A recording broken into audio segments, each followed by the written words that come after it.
দেখো ছোটো করে কেটে নিয়েছি। আর কি লাগছে সেগুলো দেখে নিই। মশলা লাগছে, দেখুন লঙ্কার গুঁড়ো নিয়েছি, শুকনো লঙ্কা আর জিরের গুঁড়ো, সব কিছুই কিন্তু বড় চামচে 1 চামচ করে নিয়েছি। গোটা জিরে নিয়েছি, হলুদ, ধনে গুঁড়ো, জিরে গুঁড়ো, লঙ্কা গুঁড়ো আর নুন। দেখুন আর নিয়েছি পনির, পনির কেটে নিয়েছি। আর 4টে আলু, দেখুন সিদ্ধ করে নিয়েছি 4টে আলু। এবার আলু 4টেকে সুন্দর করে সিদ্ধ করে নিয়েছি। এখন একটু ভেঙে নেবো এবং কাঁটা চামচ দিয়ে। আমার আলুগুলো কিন্তু ভাঙা হয়ে গেছে। তো চলুন রান্নাটা শুরু করা যাক। তার আগে আমার চ্যানেলটা যদি আপনারা সাবস্ক্রাইব না করে থাকেন, আমার চ্যানেলটাকে অবশ্যই সাবস্ক্রাইব করবেন। আর আমার ভিডিওটা যদি ভালো লেগে থাকে তো ভিডিওটা লাইক দেবেন। তো চলুন রান্নাটা শুরু করা যাক। আমি একটা কড়া বসিয়ে নিয়েছি, কড়াইটা গরম হয়ে গেছে, তেল দিয়ে দেবো। তেলটা গরম হয়ে গেছে, এখন পনিরগুলোকে ভেজে নেবো।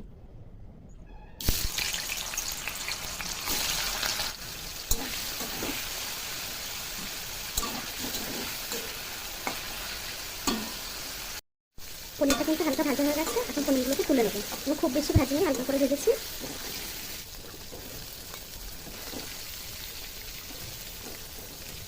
দেখুন পনিরটা কিন্তু আমার ভাজা হয়ে গেছে। এখন এই তেলে দিয়ে দেবো গোটা জিরে, দিয়ে দেবো ছোটো দুটো তেজপাতা, দিয়ে দেবো কেটে রাখা টমেটোটা, দিয়ে দেবো। টমেটোটা হালকা নরম হয়ে আসলে বাকি মশলাগুলো দিয়ে দেবো। যে গুঁড়ো মশলাগুলো রেখেছিলাম সেগুলো দিয়ে দেবো।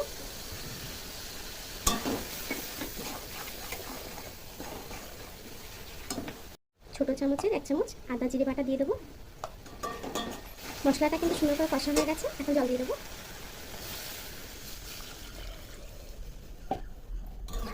যতটা ঝোল রাখবেন সেই অনুযায়ী জল দেবেন। আমি কিছুক্ষণের জন্য ঢাকা দিয়ে দেবো।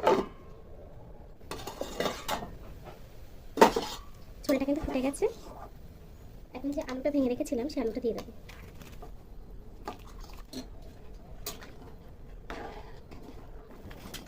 এখন ঝোলটা ভালোই ফুটে গেছে, আলুটাও সিদ্ধ হয়ে গেছে সুন্দর। এখন ভেজে রাখা পনিরগুলো দিয়ে দেবো।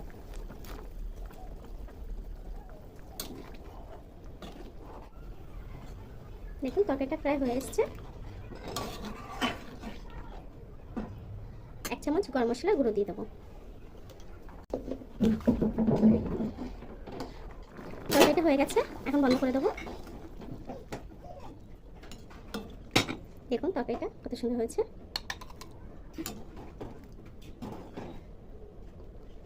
ভাতের সাথে রুটির সাথে কিন্তু খুবই সুন্দর লাগবে।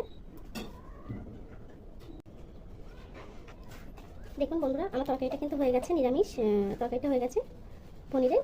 তো আপনারা অবশ্যই এই রেসিপিটা ট্রাই করবেন। আর আমার ভিডিওটা কেমন লেগেছে অবশ্যই কমেন্ট বক্সে জানাবেন। আমার চ্যানেলটা যদি সাবস্ক্রাইব না করা থাকে আমার চ্যানেলটাকে সাবস্ক্রাইব করবেন আর ভিডিওটাই লাইক দিয়ে দেবেন। ধন্যবাদ।